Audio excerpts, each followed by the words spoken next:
নমস্কার সবাইকে। আজকে আষাঢ় মাসের 9 তারিখ বুধবার। তো আজকে আমার এই মানে এই ফুলটা নিয়ে, মানে যেইটা হচ্ছে জলের মধ্যে ডুবেছিল, এইটা কিন্তু আমরা অনেক কষ্ট করে কিন্তু বাঁচিয়েছি। তারপরে যেহেতু আমাদের এখানে নিম্নচাপ দিচ্ছিল, সেই ক্ষেত্রে আমার যে সমস্যাটা হয়েছে সেটা তোমাদের বলছি। মানে আমার কিন্তু আবার সেই মাকড় বা থিপসের কিন্তু ওষুধটা দিতে পারিনি, সেই ক্ষেত্রে কিন্তু আবার প্রায় প্রায় গাছে কিন্তু তুলসী লেগেছে।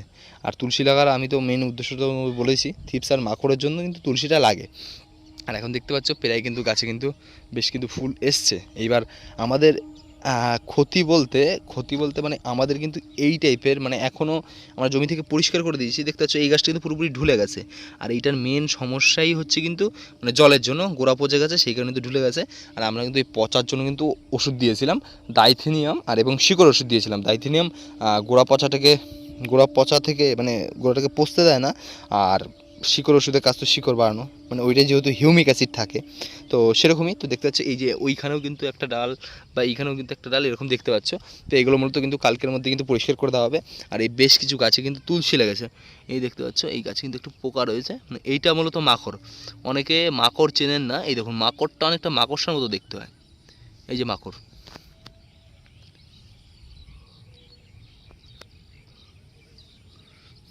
তো যাই হোক, এইটা তোমাদের সাথে শেয়ার করা। আর মানে পেরে পেরে অনেক জায়গায় কিন্তু গাছ এরকম মরেছে, আর দেখো এরকম শুকিয়ে গেছে। যাই হোক, এই সমস্যাটার সমাধান, মানে সমস্যার কিছুটা সমাধান করতে পেরেছি। আর বেশ কিন্তু গাছে কিন্তু তুলসী লেগেছে।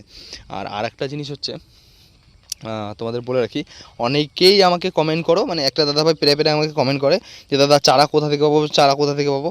এবার ধরুন আমি চারা যেখান থেকে আগে আনতাম, আমি তো বলে রেখেছি আমি জালালখাড়ি থেকে চারা আনতাম, কিন্তু তাদের ব্যাপারটা এরকম হয়ে গেছে, তারা মূলত যেই সব গাছ থেকে মাদার দিচ্ছে সেই গাছগুলো কিন্তু পুরোপুরি কিন্তু তুলসীর গাছের মাদার দিচ্ছে।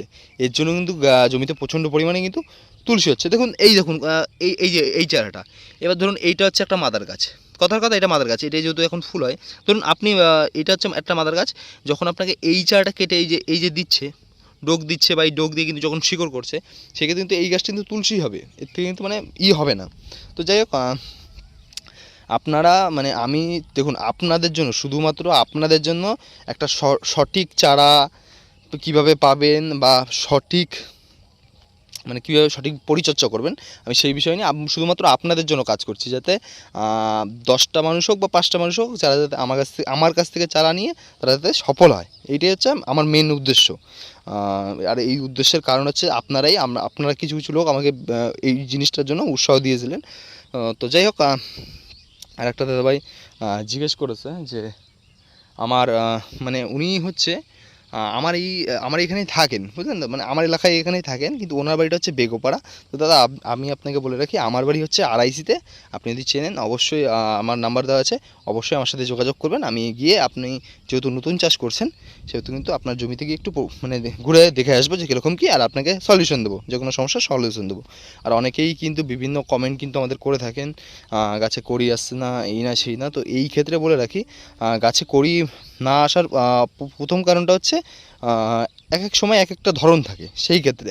আর না হলে কিন্তু অবশ্যই কিন্তু চারার সমস্যা থাকলে সেই হিসেবে কিন্তু গাছে কিন্তু কড়ি আসতে চায় না, যেহেতু হতে পারে যে ওইটা হয়তো শীতের জাত, সেই ক্ষেত্রে কিন্তু গাছে কিন্তু কড়ি আসবে না, এরকম একটা মানে এই সমস্যাগুলো কিন্তু সমস্যা হয়। তো যাই হোক, আমি স্ক্রিনের উপরে আমার নাম্বার দিয়ে দিয়েছি, মানে আগের ভিডিওতে দিয়েছি, এই ভিডিওতে দিয়ে দিচ্ছি।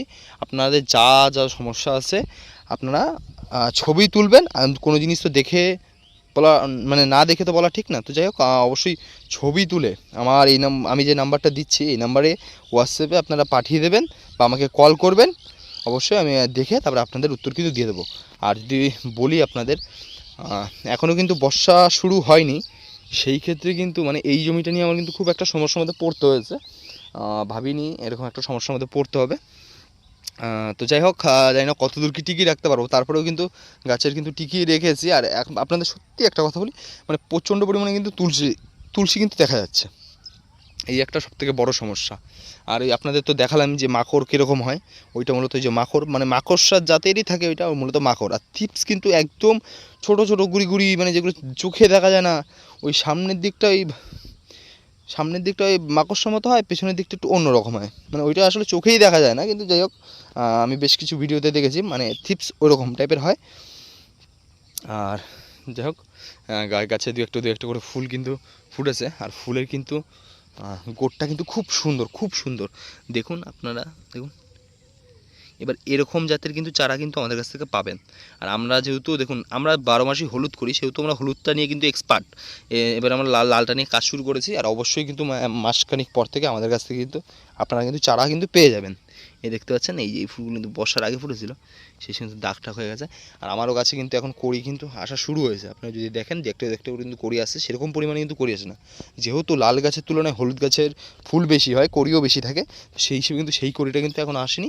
আর এই জমিটায় খুঁটো দেওয়া হবে 2-1 দিনের মধ্যেই, তো সেই ভিডিওটাও কিন্তু আপনাদের দেবো। যেহেতু অনেকেই আমার কাছে জানতে চান দাদা খুঁটো কীভাবে মানে খুঁটো কীভাবে দেন বা খুঁটো কীভাবে বাঁধেন, জমিতে কীভাবে সুতো টানান, সেই সব ভিডিও আমরা কিন্তু অবশ্যই দেবো। তো যাই হোক, চলো তোমাদের সাথে দেখাবে নতুন কোনো ভিডিওতে। ততক্ষণের জন্য ভালো থাকবেন, সুস্থ থাকবেন।